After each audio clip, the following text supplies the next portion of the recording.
Hi, Gordon here with another edition of the Unscripted Series. And this week, my subject is find a local luthier or repair shop. And I've been thinking about doing this video for months and have the ideas going around in my head. And now some people, they'll get their instrument, no matter who builds it, and they'll say, I don't want anyone to work on it except the person, that built it. Well, let's start off with that kind of point of view. I disagree with it. And the reason I disagree, I'm going to draw an analogy to, let's say, automobiles. When you get a car and you need a tune-up or an oil change, you don't take it back to the factory.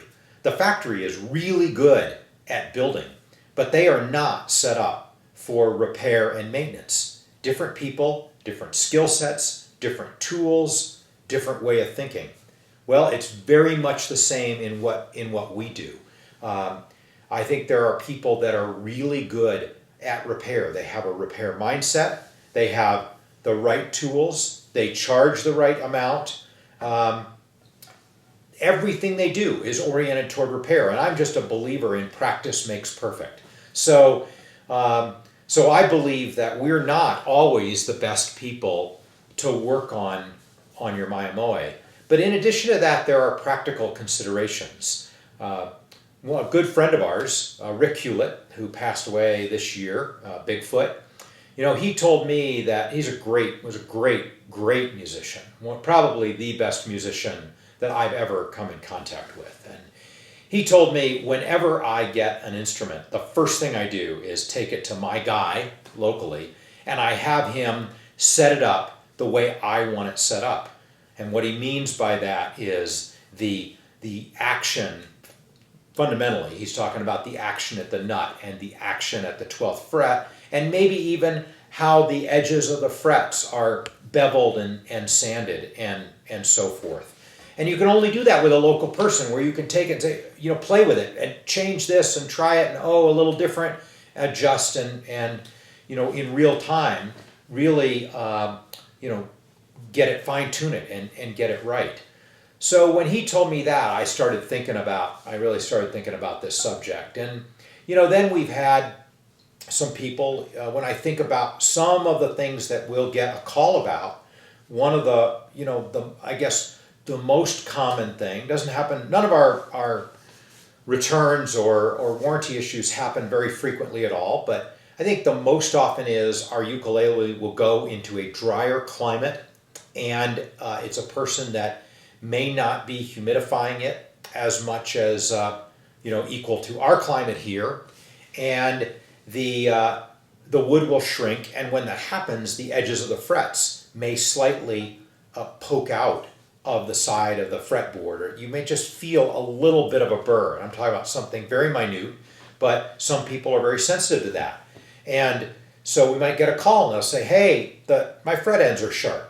And so clearly it's a warranty issue, and we will take care of it. We will ship it back here, work on it, and ship it back. But I'd rather not pay that shipping charge, and more than that, I would not rather risk putting that instrument in a box and shipping it. So we'll always say to people, hey, if you've got a trusted local person, have them just dress the fret ends. It's a quick job. It's very easy. We'll reimburse you for that. And they can take care of it.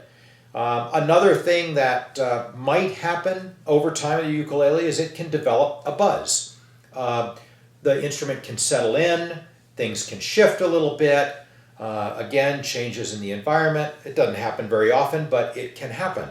Well, again, it's normally a very easy fix and something that a local person can work on. And then there are drastic things.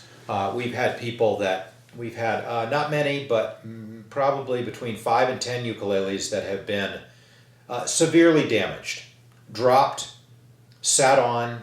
One was run over by a car. Bad things. And those are generally things that are beyond the scope of what we do in a repair sense.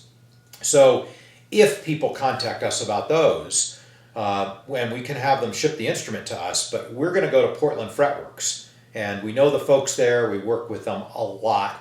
They are a phenomenal repair shop. And we will work with them. We'll do part of it and they'll do part of it. But, all of that says to me that if you can find someone locally that you trust, it's a great ace to have up your sleeve. Now, I'll say you do want to trust them. You don't just want to find any repair person. They don't have to be ukulele oriented, by the way. They could be a guitar builder. They have all the right tools and techniques. But you do want to find someone and make sure you trust them. Get references. Go to their shop. Watch what they're doing. Is the shop messy? Yeah, it's a bad sign.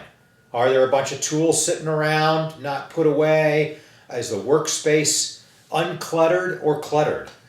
Do they have carpets out or other pads where they put the ukuleles? I look at all these things. I get a sense of how fastidious is this person and are they going to treat my instrument with respect? Certainly bad things can happen. We had a guy that took his instrument to a local shop for some work, and I don't know what the repair person did, but they put a big mark in the neck that we had to take care of.